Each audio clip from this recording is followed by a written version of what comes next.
ভারত এবং পাকিস্তান সব সময় এই দুটি রাষ্ট্রের মধ্যে একটা দ্বৈরথ দেখা যায়। আসলে কোত্থেকে এই দ্বৈরথটা শুরু হয়? ইতিহাসে এ যাবৎকালে ভারত এবং পাকিস্তানের মধ্যে 4টি যুদ্ধ হয়। তার মধ্যে প্রথম যুদ্ধ হয় 1947 থেকে 1948 সালের মধ্যে।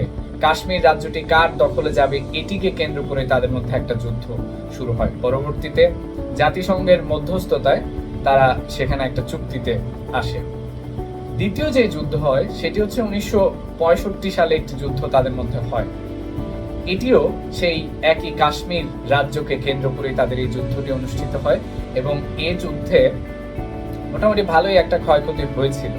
1966 সালে তাসখন চুক্তি হয়, উজবেকিস্তানের রাজধানীতে সোভিয়েত ইউনিয়নের মধ্যস্থতায় তাদের মধ্যে একটি চুক্তি হয়, যার ফলশ্রুতিতে দ্বিতীয় পাক ভারত যুদ্ধটাও থেমে যায়। তৃতীয় যে পাক ভারত যুদ্ধ হয় সেটি 1971 সালে বাংলাদেশের স্বাধীনতা যুদ্ধকে কেন্দ্র করে তাদের মধ্যে একটি যুদ্ধ তৈরি হয় এবং 1972 সালের দিকে হিমাচল রাজ্যের রাজধানী যে সিমলা সেখানে একটি চুক্তি হয়, সেই চুক্তির নাম হচ্ছে সিমলা চুক্তি 1972।